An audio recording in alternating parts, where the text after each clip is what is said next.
అందరికీ నమస్తే. నేను మీ Ashok Kumar. Welcome to our channel. నమస్తే షణ్ముఖ్ గారు. నమస్తే అండి. మాజీ సీఎం అయినటువంటి వైఎస్ రాజశేఖర రెడ్డి గారికి అత్యంత ఆప్తుల్లో ఒకరు. ఒక మాటలో చెప్పాలంటే ఆత్మ. కేవీపీ రామచంద్రరావు గారి తర్వాత ఇంచుమించు ఉండవల్లి అరుణ్ కుమార్ అని అందరూ చెప్పుకుంటారు. సోనియా గాంధీ మన రాష్ట్రానికి వచ్చేప్పుడు ఏదైనా స్పీచ్ ఇవ్వాలన్నా కూడా ఉండవల్లి అరుణ్ కుమార్ని ఎలివేట్ చేయడం, ఆవిడ మాట్లాడిన మాట మనం ట్రాన్స్లేట్ చేయడం ఇవన్నీ మనం చూస్తూ ఉంటాం. అయితే లాస్ట్ ఒక 5 ఏళ్లలో అండి వైసీపీ ప్రభుత్వంలో ఉన్నప్పుడు అంతెందుకు రాజశేఖర రెడ్డి చనిపోయిన మొదలు కూడా ఆయనకి ఎప్పుడు బ్యాక్ బోన్గా ఉన్నాడు జగన్మోహన్ రెడ్డి గారికి ఉండవల్లి అరుణ్ కుమార్ గారు. ఇటువంటి తరుణంలో ఉండవల్లి అరుణ్ కుమార్ గారు వన్స్ అగైన్ అంటే ఒక వారం వ్యవధిలో 2 సార్లు హాట్ కామెంట్స్ చేయడం జరిగింది. 2029లో మళ్ళీ టీడీపీ అధికారం చేపడుతుంది, కూటమి ప్రభుత్వం అధికారం చేపడుతుంది అని చెప్పి నిన్న మొన్న ఒక కామెంట్ చేయడం జరిగింది. దీన్ని ఏ విధంగా చూస్తారు మీరు? ఖచ్చితంగా అండి. మీరు చెప్పినట్లు ఉండవల్లి అరుణ్ కుమార్ గారు వైఎస్ రాజశేఖర రెడ్డి గారికి చాలా సన్నిహితులు, అత్యంత ఆప్తులు. మీరు చెప్పినట్లు కేవీపీ గారి తర్వాత అంతటి స్థాయి ఉన్నటువంటి వ్యక్తి. మరి నిజంగా ఎందుకన్నారు ఆ మాట ఉండవల్లి అరుణ్ కుమార్ గారు? మరి రాజశేఖర రెడ్డి గారి యొక్క ఒక్కగానొక్క కొడుకు వైఎస్ జగన్మోహన్ రెడ్డి గారు, మరి ఆయన తరపున మాట్లాడుకోకుండా ఎందుకు ఇలా మాట్లాడుతున్నారంటే నాకు తెలిసి వాస్తవం, తత్వం బోధపడింది అని అనుకోవచ్చు. ఓకే. మరి దీంట్లో క్రైటీరియా చెప్పుకోవాలి అంటే ఆయన చెప్పినటువంటి గణాంకాలు ఒక రకంగా, 2 నిజంగా కూటమి ప్రభుత్వము ప్రభుత్వ వ్యతిరేకత మూట కట్టుకునే విధంగా పనులు చేస్తూ ఉంది అనేది 2వ పాయింట్. 3వ పాయింట్ ఏ విధంగా రానుంది అధికారంలోకి.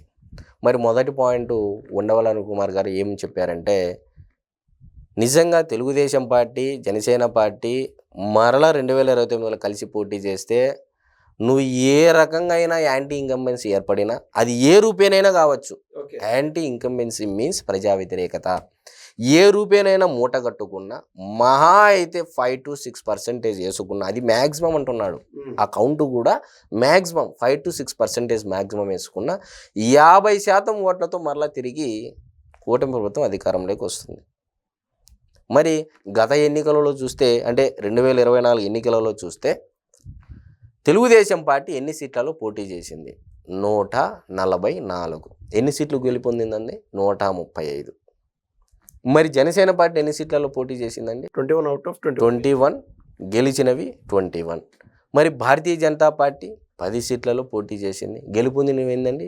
8. మరి మొత్తం కూటమికి పాలైనటువంటి ఓటింగ్ శాతం ఎంత? 57%. దగ్గర 56 పాయింట్ అయినా 57% ఓట్లు నమోదు. మరి 2019 ఎన్నికల్లో తెలుగుదేశం పార్టీకి 23 సీట్లు వచ్చినప్పటికీ 40% స్ట్రాంగ్ ఓట్ బ్యాంక్ ఉంది. మరి 2024 ఎన్నికల్లో వైఎస్ జగన్మోహన్ రెడ్డి గారి యొక్క పార్టీ వైఎస్ఆర్సీపీ పార్టీ 11 సీట్లకు పరిమితమైనప్పటికీ 40% ఓటు బ్యాంక్ ఉంది. మరి ఒకవైపు జనసేన పార్టీకి 6.87% ఓట్లు నమోదయ్యాయి, భారతీయ జనతా పార్టీకి 2.83% ఓట్లు నమోదయ్యాయి. మరి ఈ లెక్క ప్రకారం చూసుకుంటే ఉండవల్లి అరుణ్ కుమార్ గారు చెప్పినట్లు ఈరోజు ఎస్సీ వర్గీకరణ జరిగింది, అందరూ సంతృప్తిగా ఉన్నారు. ఓకే. అభివృద్ధి పరంగా చూసుకున్నట్లయితే అంటే నేను 2వ అంశం గురించి మాట్లాడుతున్నానండి. మొదటి అంశం అయిపోయింది, ఉండవల్లి అరుణ్ కుమార్ గారు ఏ విధంగా మరలా వస్తుందనేది ఆయన గణాంకాలు స్టాటిస్టిక్స్ చెప్పాడు. మరి మనం 2వ అంశము నిజంగా ప్రజా వ్యతిరేకతతో కూడుకున్నటువంటి పనులు కూటమి ప్రభుత్వం చేస్తుందా లేదా అనే అంశం గురించి మనం మాట్లాడుకున్నట్లయితే అసలు ఏ వ్యతిరేకత ఉంది ప్రజల్లో? చాలామంది ఏమంటున్నారంటే సోషల్ మీడియాలో సూపర్ 6 లేదు అంటున్నారు. మరి ఒక్కసారి సూపర్ 6లో ఎన్ని పథకాలు ఇప్పటికి అందాయి ప్రజలకి? దీపం 2 పథకం కింద 90 లక్షలు సిలిండర్లు బుక్ చేసుకున్న మాట అయితే వాస్తవమేగా. అవునండి. 4,000 రూపాయలు పింఛను దాదాపు కేవలం జగన్మోహన్ రెడ్డి గారు 5 ఏళ్లలో ఇచ్చినటువంటి బటన్లు నొక్కి ఇచ్చినటువంటి డీబీటీ పథకం ద్వారా అంటే డైరెక్ట్ బెనిఫిషరీ ట్రాన్స్ఫర్ ద్వారా 2,70,000 కోట్ల రూపాయలు ఏదైతే నేరుగా ప్రజల ఖాతాల్లోకి వేశారో ఆ అమౌంట్ కంటే ఎక్కువ ఉంది కేవలం నేను ఇచ్చేటువంటి పెన్షన్ అమౌంట్తో. అంటే జగన్మోహన్ రెడ్డి గారు ఇచ్చినటువంటి అన్ని పథకాలు కలిపితే నేను పెంచినటువంటి పెన్షన్ అమౌంట్తో సమానం అనేది కుండ బద్దలు కొట్టినట్టు చంద్రబాబు నాయుడు గారు ఒకానొక సభా ప్రాంగణంలో ప్రసంగించారు. మరి 2,70,000 కోట్లు 5 ఏళ్ళకు కానీ చెల్లిస్తే కేవలం సామాజిక భద్రత పెన్షన్ల పంపిణీ విషయంలోనే 3 లక్షల కోట్లకు పైగా పంచుతున్నాడు. ఎవరు? చంద్రబాబు నాయుడు గారు. మరి సరే అటు ఉంచండి, దీపం 2 పథకము, అన్నా క్యాంటీన్ ఇప్పటికి ఎన్ని అయ్యాయండి? 3 అయ్యాయి సూపర్ 6లో. ఇంకా మిగతా 3 ఏంది? 2 ఈ మే జూన్ నెలలో స్టార్ట్ చేస్తామని చెప్పేసి శాసన మండలిలు, శాసనసభలు, వివిధ సభా ప్రాంగణాలలో ఎక్కడ ప్రెస్ మీట్ పెట్టినా ఇదే చెప్తా ఉన్నారు. జూన్ నెలలో తల్లికి వందనము, అన్నదాత సుఖీభవ ఎంతమంది అంటే తల్లికి వందనం అయితే ఎంతమంది పిల్లలు ఉంటే అంతమందికి ఇస్తాం, అన్నదాత సుఖీభవ కూడా ఇస్తున్నామని చెప్పేసి కూడా ప్రతి రైతుకి ఇస్తున్నామని కూడా చెప్పడం జరిగింది. మరి అదే కూటమి ప్రభుత్వం వచ్చిన తర్వాత రైతులకు డ్రిప్స్ సబ్సిడీ ఈరోజు ఇస్తూ ఉన్నారు.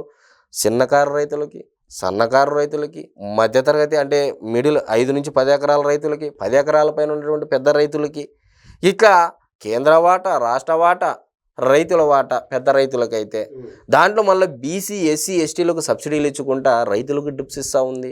16,347 పోస్టులకు డిఎస్సి నోటిఫికేషన్ ఇస్తూ ఉంది. వచ్చే అకాడమిక్ ఇయర్ స్టార్ట్ అయ్యే లోపల భర్తీ కూడా చేయడం కూడా జరుగుతాయని చెప్పేసి ఒకవైపు చెప్పడం జరిగింది. మరి ఉద్యోగస్తులకు టెన్షన్గా జీతాలు అందుతూ ఉన్నాయి. మరి వాళ్ళకి ఇవ్వాల్సినటువంటి బాకీలు కూడా ఒకవైపు అప్పుడు కొన్ని సరెండర్ చేసుకుంటూ వస్తూ ఉన్నారు. ఈ ఫీజు రింబర్స్మెంట్ అంటూ క్లియర్ చేసుకుంటూ వచ్చారు. ఫీజు రింబర్స్మెంట్ కూడా క్లియర్ 2 విడతల్లో ఇప్పుడు కొట్టేశారు. మరి మరొక వైపు పోలవరం నిర్వాసితులకి పరిహారము, పోలవరాన్ని పరుగులు పెట్టిస్తున్నారు. అది వాళ్ళు అడగకుండా ఇమ్మీడియట్గా పండగ పూట 2వ విడత కూడా అది విడుదలకు రెడీగా ఉండడము. మరి 3వ విడత కూడా చేస్తాం. సమాంతరంగా పోలవరము ఏదైతే డ్యామ్ కడతా ఉన్నారో ఆ డ్యామ్కు సమాంతరంగా నిర్వాసితులకు కూడా పరిహారం. ఇంత ఎత్తు కడితే ఏ ప్రాంత రైతులకు ఇబ్బంది, అక్కడికి పరిహారము. మళ్ళీ ఎత్తు పెంచితే మళ్ళీ అక్కడ ఏ రైతులకు ఇబ్బంది, వాళ్ళకి పరిహారము. ఈ విధంగా చేసుకుంటా సమపాలనలో రాష్ట్రం మొత్తము ఎటు చూసిన ఒకవైపు కంపెనీలు ఈరోజు 9 నెలల పరిపాలనకు గాను 8,27,000 కోట్లకు పైగా ఎంఓయూలు చేసుకోవడం జరిగింది. తద్వారా 5,27,000 మందికి పైగా ఉద్యోగాలు కలగనున్నాయని చెప్పేసి ప్రభుత్వ అధికారులు ఇచ్చినటువంటి గణాంకాలు. ఇది నా సొంత కవిత్వం అయితే కాదు. మరి ఏ విధంగా రాష్ట్ర ప్రజలలో అంటే సోషల్ మీడియాలో కొన్ని అనుచిత వ్యాఖ్యలు, ఈ ఉపకలాట ఎక్కువైపోయింది ఈ మధ్యకాలంలో, చేసినటువంటి అభివృద్ధిని డైవర్ట్ చేయడానికి ఇలాంటివి వస్తూ ఉన్నాయి. సోషల్ మీడియాలో ఎవరు ఏ విధంగా చేసినా కూడా ఈ మధ్య సోషల్ మీడియాను ఉపయోగించుకొని హైలైట్ అయిన రాజకీయ నాయకులు ఉన్నారు. నిజంగా ప్రజల కోసము, ప్రజల చేత, ప్రజల కొరకు ఎన్నుకోబడినటువంటి ప్రజాప్రతినిధులు సోషల్ మీడియా వేదిక ఎవరైతే బూతులు పోస్టులు పెడతారో వారిని ఖండించాలి. అది ఏ పార్టీ వాళ్ళైనా కూడా నేను కోరుకుంటా ఉన్నా. దయచేసి ఇంకొకసారి ఎవరే కానీ జగన్మోహన్ రెడ్డి గారి పట్ల కానీ వారి యొక్క సతీమణి గారి పట్ల కానీ ఎటువంటి అనుచిత వ్యాఖ్యలు చేయొద్దండి. ఇది సంస్కృతి, మన తెలుగు సంస్కృతికి విరుద్ధము. అవతల వాళ్ళు చేసిండొచ్చు, చేయిస్తుండొచ్చు. దీనికి ఒక కథ రూపంలో చెప్దామండి. ఒక సన్యాసి, ఒక శిష్యుడు ఉంటాడు. ఆ సన్యాసి శిష్యుడు స్నానానికి చేయడం కోసం శిష్యుని ఎండబెట్టుకొని పోతూ ఉంటాడు గురువు.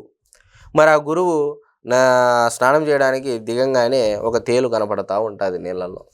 ఆయన స్నానం చేసుకొని ముగిస్తూ ఉండగా ఆయన కనపడితే అరే తేలు మునిగిపోతుంది, అది చనిపోతుంది అని చెప్పేసి గురువు అనేటువంటి వ్యక్తి ఆ తేలుని తీయడం కోసము పట్టుకుంటానే అది కొడుతుంది, మళ్ళీ జారిపోతుంది, మళ్ళీ కింద పడుతుంది, మళ్ళీ పట్టుకుంటాడు, మళ్ళీ జారిపోతుంది, కింద పడుతుంది. ఈ విధంగా 2-3 సార్లు రిపీట్ అయితే అది చూసినటువంటి శిష్యుడు ఏమన్నాడంటే, గురువా అది కొడతాదని తెలుసు, దాంట్లో విషం ఉందని తెలుసు, అయినా నువ్వు దాన్ని కాపాడాలని ఎందుకు ప్రయత్నం చేస్తున్నావు అని చెప్పేసి శిష్యుడు అడుగుతాడు. అప్పుడు గురువు అంటాడు, నా వృత్తి ధర్మం ఏంది, నేను ఏ పొజిషన్లో ఉన్నానో నేను గురువు స్థానంలో ఉన్నా. గురువు ఏం చేస్తాడు, పరులకు ఉపకారం చేస్తాడు. వీలైతే ఉపకారం చేద్దాం, లేకపోతే కాముకుందాం. మరి నేను దాని స్వతహాగా వచ్చినటువంటి లక్షణం ఏంది, విషం చిమ్మడం. తేలుకున్నటువంటి స్వతహాగా వచ్చినటువంటి సహజ లక్షణం ఏంది, విషం చిమ్మడం. కొండిలో విషం ఉంటుంది, ఆ విషాన్ని ఇతరుల పైన జిమ్మడం. ఓకే, అది స్వతహాగా తన ధర్మాన్ని అది నిర్వర్తించింది.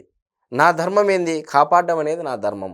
మరి ఈరోజు తెలుగు రాష్ట్రంలో అంటే ఆంధ్రప్రదేశ్ రాష్ట్రంలో అతి ముఖ్యంగా ఈ సోషల్ మీడియా వేదిక ఇటువంటి వికృత చర్యలకు పాల్పడుతున్నటువంటి తెలుగుదేశం పార్టీ యుద్ధ ప్రాతిపదికన ఖండిస్తూ ఉంది.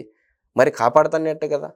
ఈరోజు తెలుగుదేశం పార్టీ వచ్చిన తర్వాత అధికారంలోకి అటు అసెంబ్లీలో కానీ ఇటు ఎక్కడైనా కానీ జరిగితే యుద్ధ ప్రాతిపదికన కేసులు పెడుతున్నారు, రిమాండ్ కూడా తీసుకున్నారు.